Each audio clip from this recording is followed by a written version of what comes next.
What stands out most vividly is the profound quietness, not the customary hush of pre-dawn, but an oppressive stillness, as if sound had departed before I did. In the dimly lit living room, the air conditioner ticked in rhythmic sync with my thoughts while she was absent, vacationing at Cancun or Cabo or some other coastal resort. Jenna's absence was predictable, her plans predetermined before I could formulate questions. The TV remote remained untouched from 2 nights ago, a coffee cup adorned with deep red lipstick by the sink, a color she usually avoided in my presence, claiming it dried her lips. However, someone must have found appeal in that shade. Someone must have complimented her on her color choice, someone other than me. This realization came around 3 months back. Since then, she altered her makeup, perfume, resumed nail painting, began attending spin classes 4 times a week, yet returned as if from trekking in the Andes. She no longer wanted me to fetch her after class. She expressed feeling smothered. I pulled away. I convinced myself that's what good husbands do: trust, support, and refrain from spying or prying. However, this support only functions when there's something restraining you too. I was the only one holding onto the rope. 2 weeks ago, she informed me about her trip to Florida with some of her college friends. This caught my attention since she hadn't interacted with any of them in years. She dismissed my surprise with "It's a reset mini vacation," stating that she needed it due to stress. I nodded, responded affirmatively, kissed her forehead, and helped her with her luggage to the Uber. Dear friends, if you enjoy this story, please like and subscribe to our channel. It will motivate us to make more videos like this for you. I observed her enter without glancing back. I was certain I wouldn't be dwelling in that house when she emerged again. This wasn't an impulse decision, it was a carefully constructed plan. Over the past month, I shifted funds to a different account and rented a storage unit, later securing a 1-bedroom apartment on the opposite side of town, characterized by its bare walls, squeaky floors, and unoccupied closets harboring no secrets. I shared this decision with no one, not my brother, nor my closest friend, nor my mother, as fear gnawed at me that someone might persuade me to reconsider or, even worse, convince me to stay. However, it was a message on her tablet, a device she rarely used and often forgot about, that shattered the facade of my plan. The tablet sent a notification while I retrieved an old charger from a drawer. It displayed a picture I didn't recognize of Jenna on an unfamiliar bed, clad in attire I had never seen her wear before, and holding a flute of champagne, grinning not towards the camera but at the person wielding it. The caption conveyed, "We were doing yoga. You have to push me beyond any workout class ever did."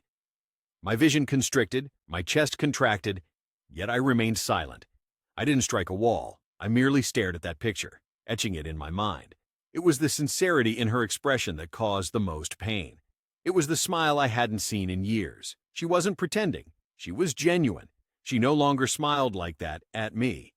The following day, I took the dog, my favorite hoodie, and a photo of my father. I abandoned everything else, everything we had constructed. The couch we chose after 6 hours of quarrels, the wedding pictures, the decorative pillows she insisted on. I left her a brief note on the fridge, only 12 words. I departed. You'll discover the reason. Savor your reset. Mike. I inserted the key into the lock, left it on the counter, and closed the door behind me. I didn't glance back.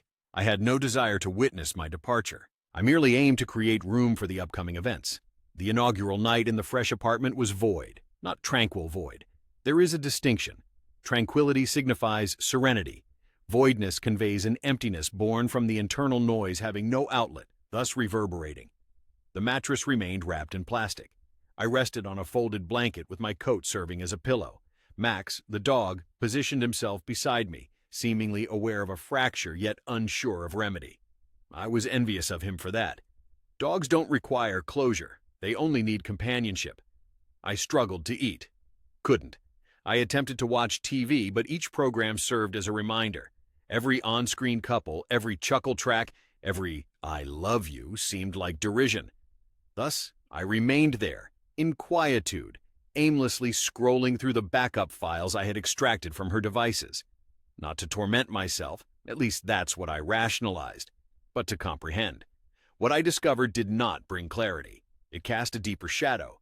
There were voice messages, destined for him, not me. She labeled the man in her phone as Zed, suggesting a covertness within the alphabet. She addressed him as Zach, an unfamiliar name to me, yet one that provoked an instinctive dislike due to his deep, smug voice brimming with feigned vulnerability.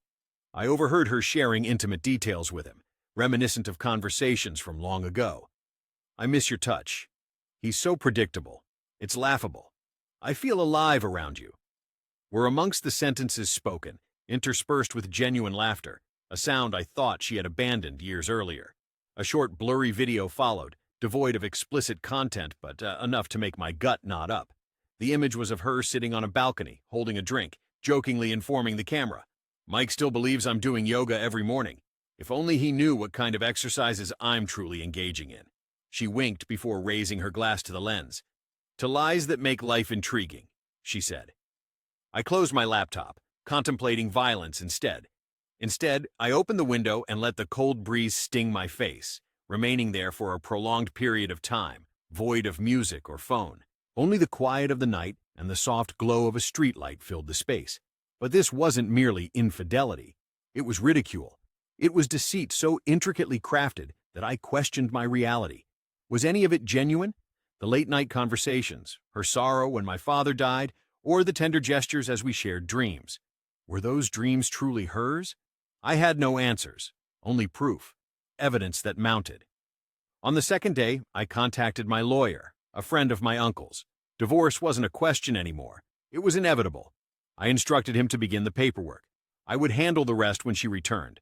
I did not block her or message her. I wanted her to return home and find nothing. No husband, no pet, no jewelry, no furnishings, just emptiness. I desired for her to experience what I had felt for the past 6 months, all at once. On the fourth day, her name appeared on my phone screen. A message read, "Hey darling, I'm at the gate. I'm eagerly anticipating our meeting." You didn't reply. 10 minutes passed. "Where are you? Did you step out?" As for the question about everything, let it echo within the silence. Then the phone rang and I picked up. Her voice, tense and frightened, pierced through the line, but I remained unmoved, allowing it to freeze me like a cold shower. "Mike, what's happening? Where is everything? Where are you?" I allowed her a moment of discomfort. Just listen to the tumult in her breathing. I pictured her standing in our old apartment's doorway, bags at her feet, hoping for familiarity and comfort. Instead, she found emptiness, echoing floors, an absent phone on the dresser, the reverberation of her own footsteps. "I'm not here anymore," I said. There was a pause before she spoke again. "Gone? What do you mean?" "I understand, Jenna." The silence that followed shattered everything. I could almost hear the pages flipping through her mind, every lie she told, every story she constructed, trying to figure out which one I referred to. "What is this?" she queried, feigning ignorance while clearly aware the game had ended. "Jenna, the messages, the balcony video, the photos, the remarks about you. I'm well aware of everything." A momentary hush fell over the line. I expected honesty then, even for a brief instant, but it didn't come. Instead, she countered, her voice escalating towards a shrill pitch she typically used when cornered. "Are you seriously saying you went through my things? Spying on me? That's vile, Mike. I needed space, and this is how you repay me." I erupted into laughter, hearty and disbelieving. "You cheated on me, Jenna, for months. You manipulated me. You lied to my face, made me believe I was insane." "No, I didn't. You called me pathetic," I interrupted, my voice suddenly calm. "You said you felt alive around him, that your yoga sessions were a facade for your rendezvous. You joked about it. She reproached you for mocking her while she was at home tending to the dog and preparing dinner, adding that you shouldn't rummage through her personal belongings. Yet there was no remorse or tears displayed. Instead, it seemed as if her privacy mattered more than the marital relationship she had destroyed. In that moment, I felt a fleeting sense of pity for her, not because she lost you, but because she believed you wouldn't depart. She thought she could infidel, ridicule, and manipulate, and you would endure. "So," I inquired, "didn't you think I was too weak to act?" She remained silent. "Well," I continued, "I've had enough of being passive." Then I disconnected the call. It wasn't a dramatic movie finale, complete with a climactic shout or shattered glass. Instead, there was just a muted click that carried more weight than any physical blow I could have delivered. The following day, she began texting. Long messages, some defensive, some apologetic, some pleading, some distorting reality. She admitted feeling lonely, lost, and acknowledging mutual mistakes. However, not once did she utter, "I'm sorry for my infidelity." This silence spoke volumes to me. The initial 3 days following my decision to disconnect were unusually tranquil, with no phone calls, texts, or voice messages feigning tears. No signs of her planning a move. Jenna was always the manipulator, never the one deceived. So I chose to be patient, certain she wouldn't back down without some sort of show. And on the 4th day, it occurred. I found myself at a laundromat, folding shirts when my phone vibrated with an unfamiliar number. Ignoring the call initially, it buzzed again. The same number. I picked up. "Mike, it's Rachel." Rachel, one of Jenna's former colleagues she often criticized as flaky, annoying, and talkative, warned that she was at her place currently, drunk and weeping, threatening to appear at my new apartment. She claimed I had abandoned her, that I was punishing her, and if I didn't return, she would ensure everyone heard her side first. "She brought up your work, your friends, and your standing. I'm merely advising caution. It didn't even hurt. It simply reinforced what I already knew. Jenna didn't miss me, she missed the control. She wasn't mourning the end of our relationship. She was alarmed by the disintegration of her image." I thanked Rachel and ended the call. 2 hours later, I received an email. The subject line read, "Let's discuss one final time." Disregarding my better judgment, I opened it. She penned 4 lengthy paragraphs, meticulously constructed, each sentence oozing feigned vulnerability. She claimed to be perplexed about losing herself in the monotony of our life. She described Zach as a mistake, someone who simply lent an ear when she needed to feel validated. She admitted that she never intended to harm me, but found it difficult to breathe within our marriage anymore. The standard tactic, emotional manipulation disguised as a confession. Then she wrote something that took my breath away. "I believe we owe it to everything we've been through to meet in person. If a hint of your affection for me remains, meet me at the apartment tomorrow night. I'll be present." This wasn't an invitation. It was a test. I understood this wasn't for resolution, but for provocation. She wanted to scrutinize me, to find any remnants yet to shatter. Yet I also sensed something else, a desire to see her, not for reconciliation or truce, but to listen to her words when the facade eventually crumbles, to observe her attempt at deception one last time. Hence, I attended. The events that unfolded in that room remain etched in my memory. I arrived 20 minutes ahead of schedule, idling in the parking lot with the engine humming, my gaze fixed on her apartment window. The lamps were aglow, the drapes were shut, but I could discern shadows shifting. She was there. My heart didn't throb. No sweaty palms. No doubts. Instead, a peculiar calm enveloped me, as if the climax had already unfolded, and I was merely awaiting the denouement. I switched off the engine, exited, and followed a familiar path, yet each stride felt alien. My footprints were no longer appropriate here. Without me even knocking, she opened the door. She'd been observing. Jenna stood in the threshold, clad in the same gown from our 3rd anniversary. I identified it swiftly. Earlier, it held significance. Now it was merely a tactic. She flashed a smile like a stranger peddling unwanted merchandise. "Mike," she murmured softly, as if she had rehearsed the name. "Thanks for coming." I remained silent, continuing into what once was our living room. She lit authentic candles. Our wedding portrait still adorned the wall, but now it seemed gruesome. 2 grinning fools trapped in a time capsule, ignorant of the impending doom. She proposed wine. I declined. "All right," she said, crossing her arms and leaning against the couch, as if this were a therapy session. "So, I suppose this is the end?" "No," I replied. "This is the point where you cease feigning." A flicker of uncertainty crossed her smile for a brief moment. She let out a breath. "I didn't stray to inflict pain on you, Mike, but you did cause me pain." "I was suffocating," she asserted swiftly, her voice rising. I felt unseen. "Do you know how isolated I've felt in our marriage?" I gazed at her, not coldly, not angrily, just truthfully. "You were isolated so you found companionship," I responded. "You didn't strive to mend anything. You simply created a separate existence, and you weren't even discreet about it." She then laughed. "You think I wanted to conceal it?" she asked, eyes narrowing. "You think I was afraid of you discovering?" "No, Mike. I knew you would uncover it eventually. You've been preparing to depart for years," she said. That struck harder than anything else, as she had stated. Not because it was true, but because it was so far from reality. I remained even when you stopped striving, I stated softly. I remained when you stopped connecting with me, communicating with me, perceiving me. You urged me to discuss, inquired about your needs, and I was told everything was satisfactory. Yet, unwilling to endure another discourse on devotion or allegiance, you retorted angrily. You never paid attention. You merely attempted to remedy all with tasks and strategies, and by being the paragon of virtue. I didn't require a fixer-upper. I desired a man. With venom in her tone, she made it seem as if I was the antagonist in this narrative. Why have you kept me here? I questioned. Why not depart? She paused, and then stated simply, it was simpler this way. And there it was, the truth. You exploited me. I relied on you, she amended, as if that transformed it into something virtuous. No, Jenna. You took advantage of my naivete, and when I woke up to reality, you lost your grip.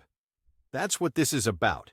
Not affection, not resolution, control. She did not dispute it, but instead walked away, headed for the counter, and poured herself a glass of wine with trembling hands. She inquired, her spine towards me, what happens next? To which I replied, approaching the door, I won't divorce you, but I don't need to inform anyone about your monstrousness. Pausing with my hand on the doorknob, I said, they'll discern it on their own. People eventually always do. Then I left, not hurriedly, not jubilantly, just finished. The walk to my car felt less weighted than anticipated. Not liberating exactly. Not as in movies where the protagonist strides away from an explosion undeterred. No background music, no slow motion, just the rhythm of my footsteps reverberating in the parking lot and a faint hum of a streetlight flickering overhead.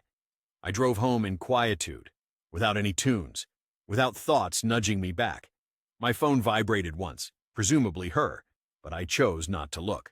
I turned off the phone at the next traffic light and shoved it into the glove compartment. That was enough.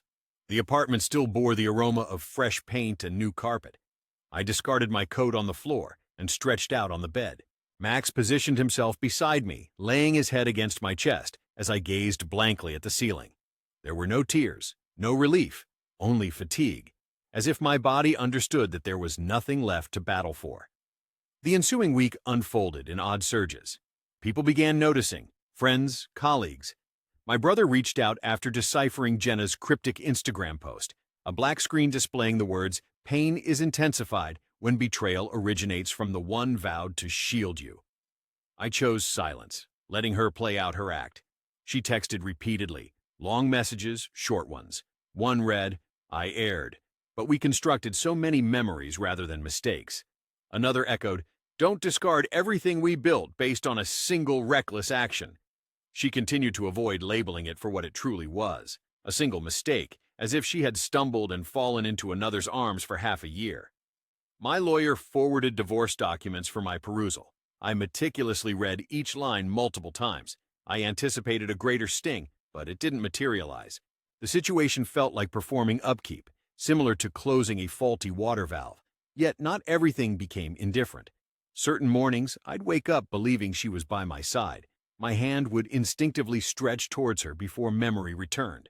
I found myself on the verge of sending her an inane text. Notice the bakery you adore had reopened, only to be jolted back by reality. That, it seems, is grief, not just missing what was lost, but mourning the responses that now lack meaning. One evening, 2 weeks after our argument, a mutual friend phoned me. "Emily," she said, "the one who initially introduced us when Jenna was still someone you could rely on." "Hello," I heard her say immediately, but I suspected she was informing me that people were saying I was emotionally inaccessible, that I suppressed her, that I neglected her needs. Naturally, she would. She mentioned she had tried to mend things, Emily added. Said I was aloof, distant, overbearing. I didn't grow angry. In fact, I laughed. "It's all right," I replied. "Regardless of the tale she chooses to spin, people tend to believe what they choose to believe. Fact is, I couldn't alter her words, nor did I feel compelled to. If someone heard my perspective and opted to support her instead, then they were never truly on my side in the first place. I refused to invest energy explaining myself to those who saw me giving everything yet questioned why I departed when I received nothing back. All I sought was tranquility. Over time, I gradually discovered fragments of it. It took a while for the haze to dissipate, but eventually, minor occurrences began to feel distinct. One afternoon, I visited the supermarket and understood that I no longer needed to purchase oat milk, Jenna's preference, not mine. In the dairy section, I held a conventional gallon of 2% as if it were a trophy. Maybe it seemed ridiculous, but it felt like a victory. Not because I disliked oat milk, but because I no longer had to cater to someone who never once reciprocated. My sleep improved too, not in depth, just in quietness. No longer lying in bed, anxiously waiting for the door's creak, questioning if she was genuinely out with friends or secretly texting someone else nearby under the covers. Paranoia disappeared with her. There were difficult days, naturally. The most challenging was a Saturday morning when I encountered a couple walking their dog in the park, her arm linked with his, giggling at something he said. I hadn't heard Jenna laugh like that for years, and for a fleeting moment, I harbored resentment towards them. Not because they had done anything wrong, but because they embodied what I believed we were supposed to be.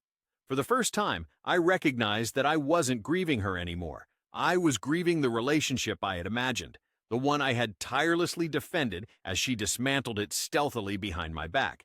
A few friends attempted to coax me out of my solitude. My friend James invited me to trivia nights. My cousin forced me to a baseball game. I attended, smiled, participated. However, there remained a dullness within me, like an enduring bruise. Never hurting to touch, it's always present. Then, one evening, I received a message from Zach. Yes, that's Zach. He surfaced through an old group chat we were both added to years ago. During some mutual birthday dinner, he must have forgotten. He messaged me privately. I wasn't anticipating hearing you had vanished, man. Listen, I didn't know she was still with you when it began. She informed me that you were separated. I stared at the screen for a long time. My heart rate didn't spike. I didn't feel anger. Instead, something chillier took hold. I typed, "She deceived both of us, but only one of us had made vows." Then I sent it. He didn't respond. What could he say? It wasn't about him anymore, or her, or even the infidelity. It was about honesty. For the first time in months, perhaps years, I felt as if I were standing on solid ground. My life was no longer constructed around someone else's story. It was mine once more. That night, I walked Max for a while longer than usual. The air was crisp. A neighbor waved. Nothing momentous occurred. Standing at the crosswalk, I found myself unexpectedly yearning for something other than her transformation, or an apology, or resolution. Instead, I craved a fresh start in life. Approximately a month following our fallout, Jenna mailed a handwritten letter to my new address. It spanned 3 pages, neatly folded without a return address. The writing style was familiar and somewhat nostalgic, characterized by rounded letters, smooth strokes, and perfectly dotted lowercase is. I hesitated for a moment before opening it, but my curiosity ultimately prevailed. The initial paragraph seemed innocuous. She inquired about my well-being and mentioned that she had been pondering our situation. Predictably, her tone then escalated to self-pity. She claimed I had taken her by surprise. She expressed disbelief at my decision to leave without attempting to save us. She portrayed herself as bewildered, caught up in a whirlwind of feelings and stress, lost amidst the image of me she desired. It was skillfully done, indeed. Her writing echoed a novelist's style, transforming guilt into empathy, combining hints of untruths with an adequate dose of humility to project nobleness. Hidden on the second page was the section that revealed her true intentions. I'm not admitting fault, but you must comprehend, Mike. I no longer felt cherished. You stopped acknowledging me. You stopped physically expressing affection towards me. Zach made me feel valued. Isn't that what we all yearn for? There it was. Justification disguised as vulnerability. A confession tainted with accusations. She refused to acknowledge her errors. Instead, she claimed credit for enduring a marriage she undermined. She terminated the relationship with, "I'll always love the version of you I initially knew. I hope someday you recall that version of me too." No regret, no contrition. I remained silent. What could I say to someone who grieved over a self-image that didn't materialize? However, her letter stirred an unforeseen emotion within me. Clarity. I eventually perceived her not as the turbulent, enchanting woman I fell in love with, nor as the exhausted spouse I attempted to rescue, but as the master of her own misery, adept at shifting blame onto others. Therefore, I initiated my own enumeration, neither a letter nor a rebuttal, merely a quiet, solitary list of all the things I had endured, the silent treatments, the diversion whenever I attempted to discuss our future, the demeaning remarks about my job in her presence, her mockery of the things that mattered to me, my music, my habits, my family, the forced holiday cheer, the falsehoods regarding her whereabouts, the day she said I was fortunate to have someone like me with someone like her. That remark still reverberated sometimes, yet I remained, because I kept believing it could change. Not by loving more intensely, staying longer, or trying harder, I could win her back. But people don't return from who they choose to become. They merely improve at concealing. I folded her letter, placed it in a past box, not to keep it, but to remind myself of its lack of control. I didn't erase her number completely. I did so permanently. There was no dramatic shift, no grand sunrise, no life-changing epiphany. It was a typical Saturday morning in early spring when I woke up and she wasn't the first thought. Avoid scanning through memories for signs overlooked or pondering over different choices made. Instead, I opened my eyes, stretched, and made coffee. For the first time in a while, it tasted great. Not due to the brand or the mug, but because there was no lingering aftertaste of resentment. There was no specter in the room's corner, no echoes of what-ifs on the floor.